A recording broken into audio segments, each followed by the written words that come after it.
professor, physician, epidemiologist. I am Dr. Sri Banerjee.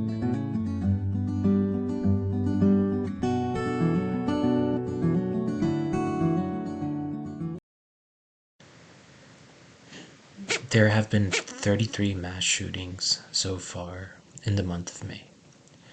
I am Dr. Sri Banerjee, core faculty for the College of Health Sciences and Public Policy at Walden University. I wanted to make this video especially to try to show some of the structural determinants and societal factors that are surrounding some important issues that are going on in present-day America. For starters, there are a lot of debates about how public health and how overall health and gun control are connected. So gun violence and the usage of firearms and policy surrounding this has been debated and is furthermore being debated in present day. And the reason is that there are so many mass shooting fatalities, more so in present day than before. And this was, of course, is something that we see a lot more of. And in this previous weekend, there was a tragedy with the mass shooting, where there was actually an 18-year-old who went in and to a supermarket and shot and killed 10 people. So this is something that is apparently also racially motivated. So a combination of all of these need to be understood in the context of societal factors. So let me show you some of the areas that should be focused on within this map that I generated. And by the way, this can be accessed by a link that I will provide to you, so that you can take a look for yourself of some of the rates of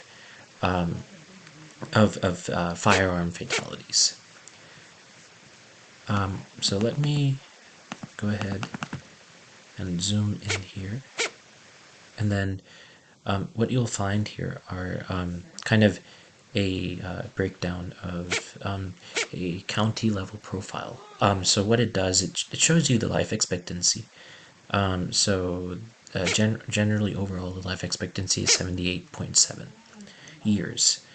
And so out of all 62 ranked counties in New York, Erie County ranked number 46 in health outcomes and number 26 in health factors.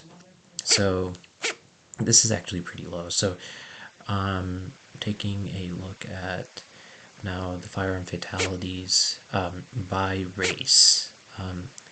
So if we look at among white, the firearm fatalities are 4.23. And now note that this is per 100,000. And then if we look at Hispanic, then the firearm fatalities are 9.87 per 100,000. But then this is what is alarming, is that the firearm fatalities are 25.42 per 100,000 among blacks. So this is a reflection of a combination of policies, even though in the local area in Buffalo, there are policies which are different, which restrict gun carrying in some ways, but overall this doesn't prevent the violence and the fatalities. So these are still taking place, and this is actually current 2021 county health rankings data. So this is based on very up-to-date information. So if we go on over to Rochester, which is a neighboring county, well, the city is neighboring, but the county is something else. I think Monroe County, and then we can take a look at the comparison. And so with another neighboring county, the firearm fatalities are 18.46 per 100,000. So that's lower. So overall, higher life expectancy in Monroe County, even though it was a county that the color was red, and the red is designation of higher rates of firearm fatality among Black Americans. So if we look at the profile of the county, so now looking at the health outcomes, it's 38th among 62 counties, and then 22 in health factors among 62 ranked counties. So now, if we zoom out, then you can take a. So this actually allows you to take a look at other counties near Syracuse, Utica, and Albany. So you can kind of compare these counties, especially the red counties, because this is where the firearm fatalities are the most for Black Americans. So and then you can kind of see these rates, and then what you can go back and do is kind of look at other patterns that exist, and compare some of the factors within the respective counties. And then so you can actually use this map, the map that I've created in the cloud. You can access this map.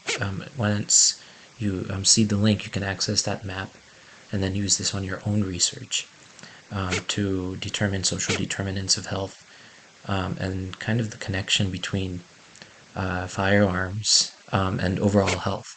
You can already see these connections where the life expectancies are not as great in places where there's higher firearm fatalities.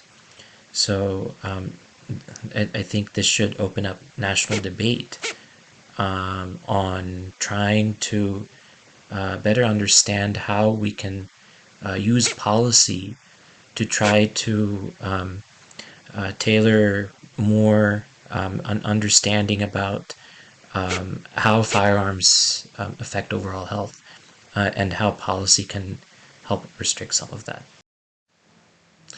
Now, before I end, I want to go ahead and show you another map, which will bring to light a little bit more about the problem that we have with gun violence, and also just understanding the magnitude of systemic racism. So, just understanding this from the context of residential segregation. And this is non-white to white.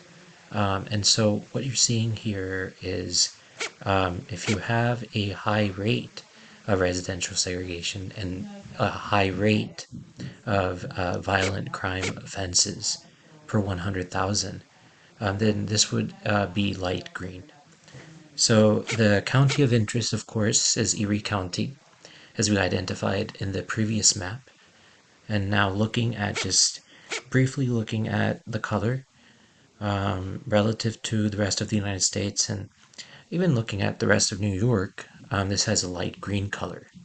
So as I said, looking at the legend, that means that there is a high rate of violence. And now note that this is different than what we were looking at in the previous map, which looked at firearm violence. So this is violent crime offenses. So this means high rates of violent crime offenses and high rates of residential segregation. So then taking that and just kind of looking at the specific numbers. So the color designation doesn't really show you the exact rates. For that, you would have to look at this pop-out. And some of this information I actually programmed in using LaTeX, which is a nice programming language to kind of learn for this. And it's easy steps. There's not too much code involved. But here, it starts off as we saw in the previous this life expectancy, and then looking at, this is important, the violent crime rate per 100,000. So that is 427.52. So this is a high rate.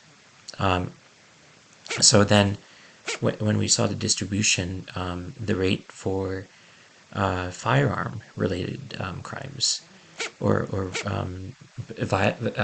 firearm related incidents were actually high among Black Americans.